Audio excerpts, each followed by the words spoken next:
ये शादी नहीं है, मेरी गुलामी है जिसे तुमने स्वीकार किया है। अब सारी जिंदगी इस अंगूठी के बदले मेरी गुलाम बनकर रहोगी। और हाँ, मुझे वह अंगूठी हर हाल में वापस चाहिए, समझी तुम? वह हैरान आंखों से उसे देखती हुई वहीं बैठ गई। उसकी आंखों में आंसू भरे हुए थे। शादी होते ही हॉल पूरी तरह खाली हो गया था। अब वो पूरी तरह उसके रहम पर थी। शाम के 7 बज चुके थे। वीर महेंद्र प्रताप ने सिर की पगड़ी उतारकर वहीं फेंक दी और आगे बढ़कर सिद्धि को बाजू से पकड़कर घसीटने लगा। अब तुम्हें हर एक बात का हिसाब चुकाना होगा, नहीं तो मेरा नाम वीर महेंद्र प्रताप नहीं। वह गुस्से में चिल्ला रहा था। वह उसे अपने कमरे की तरफ ले गया और जोर से बिस्तर पर धक्का दे दिया। सिद्धि को ऐसा लगा जैसे उसकी दुनिया घूम गई हो। उसके खतरनाक इरादे समझकर वो घबरा उठी और पीछे हटने लगी। वीर महेंद्र प्रताप ने उसी समय अपनी शेरवानी के बटन खोल दिए और गहरी सांस लेने लगा, जैसे गुस्सा उसे भीतर से जला रहा हो। फिर उसने सिद्धि की तरफ देखा। उसका दुख फिर से जाग गया। तुम क्या समझती हो तुम्हें इतनी आसानी से माफी मिल जाएगी? वह एक झटके से आगे बढ़ा और उसके बाल पकड़कर उसे अपनी तरफ खींच लिया। सिद्धि ने दोनों हाथों से उसका हाथ छुड़ाने की कोशिश की, लेकिन उसकी पकड़ बहुत मजबूत थी। तुम जैसी लड़कियों के नाटक में अच्छी तरह जानता हूँ। यही सब करने के लिए तुमने अंगूठी चुराई है ना? कहाँ है मेरी अंगूठी? मुझे वापस दो। अगले ही पल वह उसके पैरों में गिर गई। मैं सच कह रही हूँ, मैंने कोई अंगूठी नहीं चुराई, मैं चोर नहीं हूँ। वह रोने लगी, लेकिन वीर महेंद्र प्रताप के मन में अपनी मोहब्बत खोने का दुख भरा हुआ था। उसने अपनी शेरवानी उतारकर दूर फेंक दी और तेज कदमों से आगे बढ़कर सिद्धि को फिर से बिस्तर पर धक्का दे दिया और उस पर झुक गया। तभी कमरे के दरवाजे पर जोर जोर से दस्तक होने लगी। कमरे का हाल बिगड़ चुका था। वीर महेंद्र प्रताप ने गुस्से में ड्रेसिंग टेबल पर हाथ मारा और सारी चीजें नीचे गिरा दी। उसने गुस्से में कमरे की हालत बदल दी थी और फिर वह सिद्धि के ऊपर झुका था ताकि उसे उसकी औकात याद दिला सके। वह उसे अपनी पत्नी बनाकर अपने बिस्तर पर ला सकता था, लेकिन कभी अपने दिल में जगह नहीं दे सकता था। दस्तक सुनकर उसके चेहरे पर नाराजगी आ गई। उठो और दरवाजा खोलो। वह 2 कदम पीछे हटा बाथरूम की तरफ चला गया। ये मत समझना कि मैं तुम्हें सजा नहीं दूंगा, तुम्हारी सजा अभी बाकी है। ये कहकर वह अंदर चला गया और सिद्धि धीरे धीरे अपने आप को संभालती हुई दरवाजे तक गई। दरवाजा खोला तो सामने दादी माँ खड़ी थी। ये सब क्या है सिद्धि? मुझे करमवीर ने बताया। ये सुनते ही वह रोते हुए दादी माँ के गले लग गई। दादी माँ, मैं बर्बाद हो गई हूँ, मेरा कोई सहारा नहीं रहा। महेंद्र प्रताप गुस्से में है, वो मुझे मार डालेंगे। वह रोते रोते सब कुछ कह गई थी। तभी महेंद्र प्रताप बाथरूम से बाहर आया। ये क्या हाल बना दिया तुमने सिद्धि का? ये चोरी नहीं कर सकती। तुमने इस पर इल्जाम कैसे लगा दिया? दादी माँ उसकी तरफ से बोल उठी। वह दादी माँ को देखकर ठहर गया। आप मेरी शादी में नीचे नहीं आई और अब इससे बचाने के लिए यहाँ तक आ गई? क्या मैं आपका पोता नहीं हूँ और ये आपको मुझसे ज्यादा प्यारी है? महेंद्र बहुत दुखी दिखाई दे रहा था। दादी माँ ने प्यार से उसके सिर पर हाथ रखा।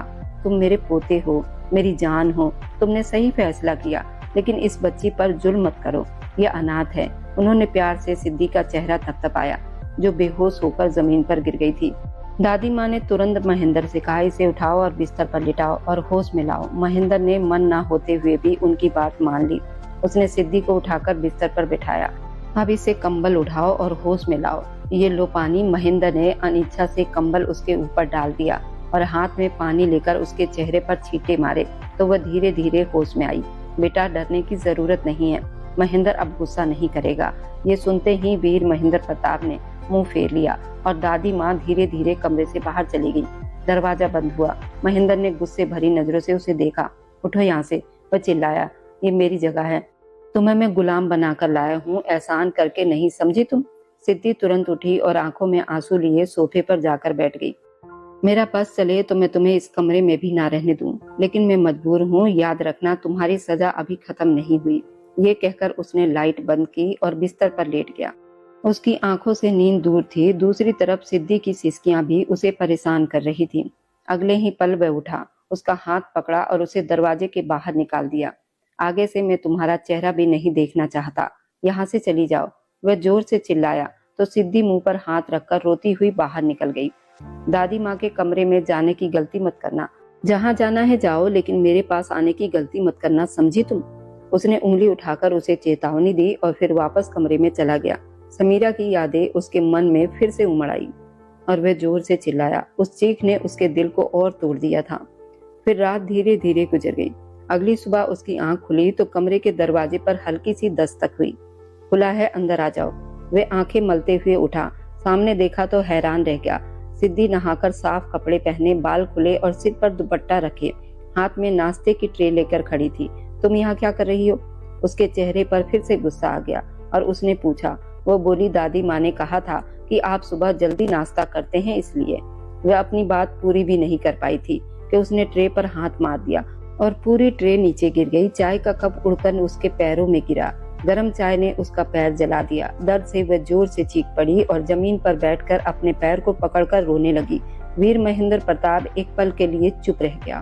वो बहुत कठोर दिल का नहीं था, वह अंदर से नरम स्वभाव का आदमी था, लेकिन इस घटना ने उससे उसकी सारी खुशियां छीन ली थी। क्या उसे इतना अधिकार मिल गया था कि वह किसी को चोट पहुंचा दे?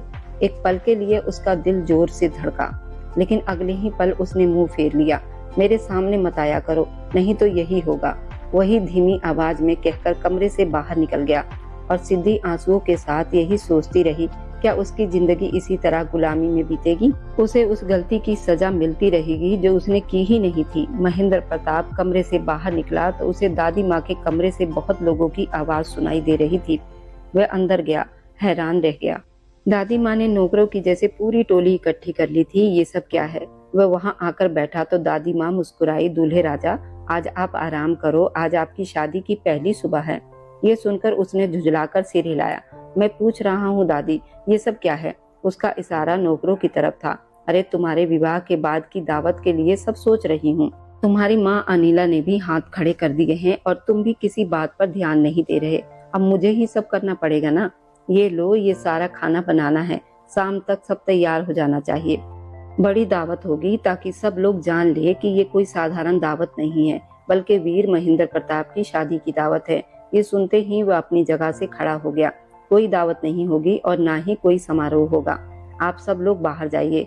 नौकर एक दूसरे की तरफ देखकर हैरानी से कंधे उचकाते हुए बाहर निकल गए। ये तुम क्या कर रहे हो? दादी माँ ने पूछा। तुम्हारी शादी हुई है सिद्धि के साथ। वो बोला, शादी तो हो गई है, लेकिन ये शादी नहीं, बर्बादी है। ये कहकर वो बाहर निकला, सीधा सिद्धि के पास पहुंचा। तुम्हें क्या लगता है ये सब करके तुम मेरे दिल में जगह बना लोगी? दावत करवानी है ना तुम्हें? आओ तुम्हें मैं बताता हूँ दावत कैसे होगी। वह उसे पकड़कर कमरे में ले गया, जोर से धक्का दिया, फिर वह उस पर झुक गया। सिद्धि की चीखें गूंजने लगी। वह उसके इस व्यवहार के लिए बिल्कुल भी तैयार नहीं थी, लेकिन उसने सिद्धि पर जबरदस्ती अपना अधिकार जमा लिया था। सिद्धि बिखरे बालों और टूटे हुए मन के साथ कमरे के कोने में बैठी आंसू बहाती वीर महेंद्र प्रताप को देख रही थी। जिसकी मोहब्बत कभी उसके दिल में तारे की तरह चमकती थी, अब वही उसके जीवन का अंधेरा बन गई थी। मैं बेगुनाह हूँ। आपने मेरे साथ बहुत गलत किया है। मैं निर्दोष हूँ। मैं आपको कैसे समझाऊं कि मैंने अंगूठी नहीं चुराई? वे रोते हुए चिल्लाई, लेकिन वीर महेंद्र प्रताप जैसे कुछ सुनना ही नहीं चाहता था। अब जाओ और सबको बता दो कि दावत रखी जाएगी, क्योंकि मैंने पति होने का अधिकार निभा दिया है। वह ठंडे स्वर में कह रहा था और अपने किए गए अन्याय को भी अधिकार का नाम दे रहा था। सिद्धि का मन किया कि धरती फट जाए और वह उसमें समा जाए। क्या उसने इसी आदमी से प्रेम किया था जिसने उसे इतना अपमानित कर दिया था? वह यही सोचती रह गई। रात को वह उसके कमरे में आई और उसके लिए चाय का कप मेज पर रख दिया। वीर महेंद्र प्रताप की आदत थी कि वह रात में एक कप चाय जरूर पीता था। पहले तो वह हैरान हुआ, फिर उसने उसे आवाज दी, रुक जाओ। वह मुड़कर उसके तरफ देखने लगी। ये बताओ अंगूठी कहाँ है? सिद्धि ने गहरी सांस ली। उसके होंठ पर घाव का निशान था, जो कल रात पड़े थप्पड़ का नतीजा था। वो बिना जवाब दिए मुड़ने लगी। तुम्हें समझ नहीं आता मैं तुमसे कुछ पूछ रहा हूँ? वह धीरे से चलकर उसके पास आई। अब उसकी आंखों में डर कम हो चुका था। मैं आज भी यही कहूंगी कि मैं चोर नहीं हूँ। मैंने अंगूठी नहीं चुराई और अब इसलिए चुप हूँ क्योंकि बार बार सफाई देते देते थक चुकी हूँ। उसकी आंखों से एक आंसू गिरा जो वीर महेंद्र प्रताप के दिल को छू गया। उसे अचानक अजीब बेचैनी महसूस हुई, लेकिन तब तक वह कमरे से बाहर जा चुकी थी। अब वह उसके सामने कम ही आती थी। 2 दिन से वीर महेंद्र प्रताप हवेली से बाहर था।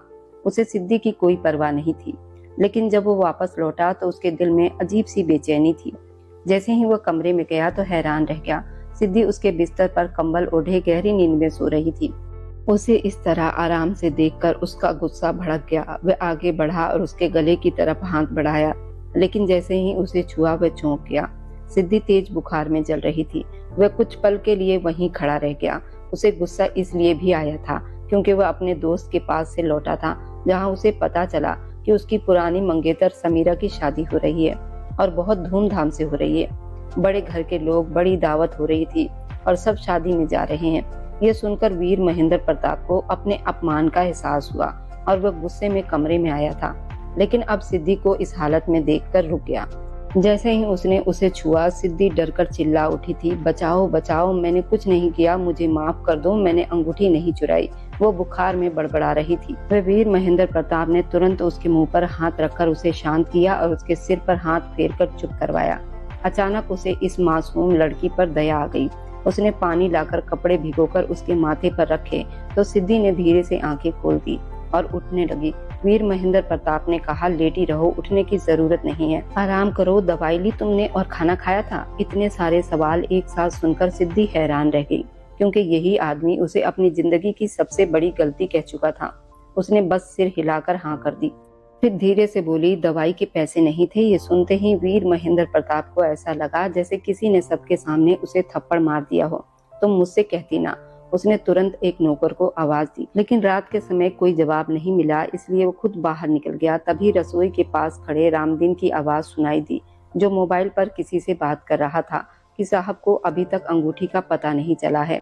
अब तो सब खत्म हो गया, मुझे पैसे मिल गए हैं, सुबह में वह अंगूठी उनकी अलमारी के पास रख दूंगा। मुझे सिद्धि भाभी का दर्द देखा नहीं जाता। गलती मुझसे हुई, लालच में मैं आया था और सजा वह भुगत रही हैं। ये सुनकर वीर महेंद्र प्रताप को लगा कि उसका सांस रुक जाएगा। यानी वे लड़की जो बुखार में जल रही थी और उसके अत्याचार सह रही थी, वो पूरी तरह निर्दोष थी। उसके कदम लड़खड़ा गए और आंखों के सामने अंधेरा छा गया। अब उसे सब समझ में आने लगा। ये सब समीरा का किया हुआ था। वह उसकी पहली मोहब्बत जरूर थी, लेकिन वह उसके घर की बहू बनने के लायक नहीं थी। उसी ने ये सब करवाया था ताकि वह खुद उससे दूर हो जाए और उसकी जिंदगी भी बर्बाद हो जाए। वीर महेंद्र प्रताप को लगा जैसे किसी ने उसका दिल चीर दिया हो। वो वहीं बैठ गया और फिर गहरी सांस लेकर रामदीन के पास गया। सब समझ गया हूँ, अगर अपनी जान प्यारी है तो सुबह होने से पहले यहाँ से चले जाना, लेकिन अभी मुझे दवा चाहिए। रामदीन ने सिर झुका लिया और थोड़ी देर में दवा लेकर आ गया। वीर महेंद्र प्रताप ने सिद्धि को उठाकर दवा पिलाई। सिद्धि हैरानी से उसे देखती रही। जो आदमी कल तक उसके लिए अत्याचार था, आज वही उसका सहारा बन गया था। उधर वीर महेंद्र प्रताप की हालत यही थी कि वह सच भी नहीं बता पा रहा था। उसके सामने शर्मिंदा भी था, लेकिन वह भीतर से पूरी तरह टूट चुका था। धीरे धीरे सिद्धि की तबीयत ठीक होने लगी। वीर महेंद्र प्रताप उसके लिए फल लेकर आया, उसका ध्यान रखने को कहा। दादी माँ ये सब देख रही थी, मुस्कुरा रही थी, जबकि अनिला आंटी जी हैरान थी, लेकिन उन्हें अपने बेटे से ये सब उम्मीद नहीं थी। सिद्धि अब काफी संभल गई थी। एक सुबह वीर महेंद्र प्रताप की आंख खुली। वह कमरे में नहीं थी। उसे हैरानी हुई। वह बाहर आया तो रसोई से 2 नौकरानियों की तेज आवाजें आ रही थी और किसी के रोने की आवाज भी आई थी। वह अंदर गया तो ये देखकर उसके पैरों तले से जमीन खिसक गई। 2 नौकरानियां सिद्धि पर चिल्ला रही थी और एक ने तो हाथ भी उठाने की कोशिश की। तुम यहाँ काम करने आई हो, मालकिन बनने की गलती मत करना और हमें अपनी गलती मत समझाना। तभी वीर महेंद्र प्रताप अंदर आया। गुस्से से बोला, खबरदार। उसकी आंखों में गुस्सा था। तुम्हारी हिम्मत कैसे हुई ऐसा बोलने की? सिद्धि मेरी पत्नी है और किसी को यह हक नहीं उसे कुछ कहने की। आज के बाद तुम इस हवेली में दिखाई मत देना। मैंने तुम्हें नौकरी से निकाल दिया है। वह नौकरानी सिर झुकाकर चली गई। सिद्धि ये सब देखकर समझ चुकी थी, अब उसकी किस्मत बदल रही है। उसने वीर महेंद्र प्रताप की तरफ देखा, जो उसके पास आकर बोला, तुम ठीक हो? उसने तुरंत पानी का गिलास भरकर उसे दिया। सिद्धि ने 2 घूंट पानी पिलाया और बोली, मैं ठीक हूँ, लेकिन आपको ये सब करने की जरूरत नहीं है। मैं अपनी ही हैसियत जानती हूँ। इससे पहले कि वह अपनी बात पूरी करती, वीर महेंद्र प्रताप ने उसके होठों पर हाथ रख दिया। फिर उसका हाथ पकड़कर उसे कमरे में ले गया। मैं जानता हूँ तुम हैरान हो कि मैं अचानक कैसे बदल गया, क्योंकि मुझे सच पता चल गया है और सच ये है कि तुम निर्दोष हो। दोषी तो मैं हूँ। जिसने तुम पर इतना अत्याचार किया वह उसके सामने घुटनों के बल बैठ गया। सिद्धि उसे खाली नजरों से देखती रही और फिर अचानक रोने लगी। मैं जानता हूँ मैंने तुम्हारे साथ बहुत गलत किया है, मैं शर्मिंदा हूँ। अगर तुम चाहो तो हम दोनों अलग हो सकते हैं। ये सुनकर वह रोना भूल गई और उसका चेहरा देखने लगी। सजा भी आप देते हैं और फैसला भी आप ही करते हैं। क्या मुझे फैसला करने का अधिकार नहीं है? वह बोली तो उसके होंठ कांप रहे थे। वीर महेंद्र प्रताप ने उसकी तरफ देखा और बोला, तुम फैसला कर सकती हो। मुझे पता है कोई भी किसी अत्याचारी के साथ रहना पसंद नहीं करेगा।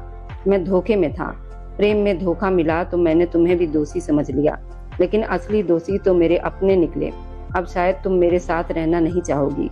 ये तुम्हारी मर्जी है, मैं तुम्हें रोकना नहीं चाहता। ये कहकर वह जाने लगा तो सिद्धि ने उसका हाथ पकड़ लिया। वीर महेंद्र प्रताप रुक गया। उसने पीछे मुड़कर देखा तो सिद्धि की आंखों में आंसू थे और उसने सिर हिलाया। रिश्ते एक पल में बनते हैं और न टूटते हैं। अब जब गलतफहमियां दूर हो गई है तो आपने ये कैसे सोच लिया कि मैं आपसे दूर रहकर खुश रहूंगी? वह धीरे धीरे बोल रही थी और उसकी बात वीर महेंद्र प्रताप के दिल में उतर रही थी। वीर महेंद्र प्रताप ने गहरी सांस ली और उसकी आंखों में देखा, तो तुम कहना क्या चाहती हो कि तुम मेरे साथ रहोगी? सिद्धि ने धीरे से हाँ में सिर हिला दिया और नजरें झुका ली। मैं आपसे पहले भी प्रेम करती थी और अब भी करती रहूंगी और हमेशा करती रहूंगी। ये जिंदगी की परीक्षा थी। दिल बहुत दुखा था, लेकिन मुझे विश्वास है कि एक दिन सच सामने आ जाएगा। ये कहकर वह हल्का सा मुस्कुराई। वीर महेंद्र प्रताप तुरंत उसके पास आया और उसे अपने गले से लगा लिया। उसने प्यार से उसका माथा चूमा, फिर उसकी आंखें चूमी और उसके होठों के पास झुककर बोला, मुझे माफ कर दो। मैंने तुम्हें बहुत दुख दिया, लेकिन अब मैं जिंदगी की नई शुरुआत करना चाहता हूँ। वो उसे सीने से लगाकर धीरे धीरे प्यार भरी बातें करने लगा। सिद्धि ने भी उसके सीने में सिर छुपा लिया, जैसे उसने उसे माफ कर दिया हो। दोनों एक दूसरे के करीब खड़े थे। चांदनी रात में आसमान की चांदनी को देखते हुए अपने प्यार को महसूस कर रहे थे। जिंदगी ने अचानक करवट ली थी। महेंद्र प्रताप उस रात बड़ी बेचैनी में था, जैसे बरसों से सीने में दबा कोई बोझ अब और छुपाया नहीं जा सकता था। कमरे में हल्की रोशनी थी और उसकी पत्नी सिद्धि खामोश बैठी उसे देख रही थी। अचानक महेंद्र प्रताप उसके सामने आकर घुटनों के पास बैठ गया, जैसे किसी अदालत में खड़ा हो, और धीमी आवाज में बोला कि आज वह उसे एक ऐसा सच बताने वाला है जिसे सुनकर शायद उसका नजरिया हमेशा के लिए बदल जाए। सिद्धि की आंखों में हैरानी थी, क्योंकि उसने महेंद्र को कभी इस तरह टूटा हुआ नहीं देखा था। महेंद्र ने गहरी सांस ली और कहा कि कुछ समय पहले उसकी जिंदगी में एक लड़की आई थी, समीरा। पहली ही नजर में वो उसे पसंद आ गई थी। इतना कि उसने बिना ज्यादा सोचे ये मान लिया था कि वही उसकी जिंदगी का हिस्सा बनेगी। वह उसके शांत चेहरे, उसकी सादगी, उसकी आंखों की मासूमियत से इतना प्रभावित हो गया था कि उसे लगा ये लड़की बिल्कुल वैसे ही है जैसे वह हमेशा से चाहता था। लेकिन धीरे धीरे उसे एहसास हुआ कि वह सिर्फ एक चेहरा देख रहा था। उसे चेहरे के पीछे छिपी कहानी को समझ ही नहीं पाया। महेंद्र ने सिद्धि को बताया कैसे उसने अपने अहंकार में ये मान लिया था कि अगर वह किसी लड़की को पसंद कर ले तो वह लड़की उसकी हो जाएगी। उसने समीरा पर दबाव बनाया, उसके परिवार पर भी प्रभाव डाला और ये तक सोच लिया कि वह एक दिन मजबूर होकर उससे शादी कर लेगी। सिद्धि चुपचाप सब कुछ सुन रही थी और महेंद्र की आवाज में पहली बार पछतावे की सच्ची झलक थी। उसने आगे कहा कि उसे लगा था समीरा एक साधारण लड़की है जो हालात के आगे झुक जाएगी, लेकिन असल में वह उससे कहीं ज्यादा समझदार और मजबूत निकली। जिस दिन उसे ये पता चला कि समीरा ने चुपचाप अपने बचपन के दोस्त विपिन से शादी कर ली है और इतने महीनों तक उसने ये सब इतनी समझदारी से छिपा कर रखा, किसी को भनक तक नहीं लगी, उस दिन पहली बार उसे महसूस हुआ कि उसने एक इंसान को समझने में कितनी बड़ी गलती कर दी थी। समीरा को हमेशा से लोग एक सीधी सादी, अपने भाई की इज्जत का ख्याल रखने वाली लड़की समझते थे, लेकिन किसी को यह अंदाजा नहीं था कि उसके शांत चेहरे के पीछे कितना तेज दिमाग छिपा है। बचपन में उसके साथ पढ़ने वाला एक लड़का था, विपिन। साधारण कपड़े, गरीब घर, लेकिन दिल इतना साफ था। जो भी उसे जानता था वह उसकी इज्जत करने लग जाता था। स्कूल के दिनों में ही विपिन को समीरा से मोहब्बत हो गई थी, लेकिन उसने कभी खुलकर कुछ नहीं कहा, क्योंकि उसे पता था कि उनके बीच अमीरी गरीबी की ऐसी दीवार खड़ी है जिसे पार करना आसान नहीं होगा। वक्त गुजरता गया, दोनों बड़े हो गए, लेकिन किस्मत का खेल देखिए कि मोहब्बत भी वहीं की वहीं रह गई। समीरा के दिल में कहीं न कहीं वही भावना पल रही थी, पर उसकी जिंदगी में एक और साया था, उसके भाई का बेहद करीबी दोस्त महेंद्र प्रताप। महेंद्र प्रताप अमीर, खुसरोदार और घमंडी आदमी था, जिसे लगता था कि दुनिया की हर चीज पैसे से खरीदी जा सकती है। और जब उसकी नजर समीरा पर पड़ी तो उसने मान लिया कि वह लड़की एक दिन उसकी पत्नी बनकर रहेगी। धीरे धीरे उसने समीरा के भाई को ये भी बात समझा दी कि अगर ये रिश्ता हो गया तो दोनों परिवारों की ताकत और बढ़ जाएगी। भाई को ये प्रस्ताव बहुत पसंद आया और उसने भी समीरा पर दबाव डालना शुरू कर दिया। लेकिन समीरा जानती थी कि अगर उसने सीधे सीधे इनकार किया तो बात बहुत दूर तक जाएगी, शायद विपिन की जान तक खतरे में पड़ सकती थी। इसलिए उसने चुप रहना चुना। महेंद्र प्रताप को लगा कि समीरा धीरे धीरे उसकी तरफ झुक रही है, क्योंकि वह उसकी बातों का विरोध नहीं कर रही थी, बल्कि कभी कभी मुस्कुराकर जवाब देती थी। लेकिन असल में उसी खामोशी के पीछे एक ऐसी योजना तैयार हो रही थी जिसका अंदाजा किसी को नहीं था। सबसे पहले समीरा ने अपने भाई और महेंद्र के सामने ये दिखाना शुरू किया कि वह शादी से पहले थोड़ा समय चाहती है, ताकि वह अपने कैरियर पर ध्यान दे सके। उसने एक कोर्स का बहाना बनाया और शहर से बाहर आने जाने लगी। सबको लगा कि वह सच में पढ़ाई कर रही है, लेकिन उस दौरान वह गुपचुप तरीके से विपिन से मिलती रही और दोनों ने मिलकर एक ऐसा फैसला किया जो आगे चलकर सबको हैरान कर देने वाला था। महीनों तक ये सिलसिला चलता रहा और फिर एक दिन अचानक खबर फैली कि समीरा किसी जरूरी काम से कुछ दिनों के लिए दूसरे शहर जा रही है। उसके भाई ने भी ज्यादा सवाल न किया, क्योंकि अब तक उसे लगने लगा था कि उसकी बहन आखिरकार महेंद्र के साथ शादी के लिए तैयार हो जाएगी। लेकिन उन दिनों में जो हुआ वह किसी फिल्म के कहानी से कम नहीं था। उसी दूसरे शहर के एक छोटे से मंदिर में सिर्फ 2 गवाहों की मौजूदगी में समीरा और विपिन ने शादी कर ली। उन्होंने ये भी तय किया कि जब तक सही समय नहीं आता ये राज किसी को नहीं पता चलेगा। उधर शहर में महेंद्र प्रताप पूरी तैयारी में लगा था। उसे भरोसा था कुछ ही दिनों में समीरा उसकी जिंदगी का हिस्सा बनने वाली है। लेकिन असली खेल तो अभी बाकी था। जब समीरा वापस लौटी तो उसने पहले से भी ज्यादा शांत और समझदार बनने का अभिनय किया। उसने महेंद्र से मिलना जुलना भी बंद न किया, बल्कि कुछ जगहों पर उसके साथ दिखाने भी लगी, जिससे महेंद्र को यकीन हो गया कि अब सब कुछ उसके मुताबिक हो रहा है। फिर एक दिन अचानक घर में सबके सामने उसने कहा वो महेंद्र से शादी करने को तैयार है, बस एक छोटी सी शर्त है। शादी से पहले वे चाहती है कि महेंद्र एक कागज पर ये लिख दे कि वह कभी उस पर जबरदस्ती या दबाव नहीं डालेगा और उसकी हर बात का सम्मान करेगा। महेंद्र को ये बस एक औपचारिक शर्त लगी और उसने बिना सोचे समझे कागज पर दस्तखत कर दिए।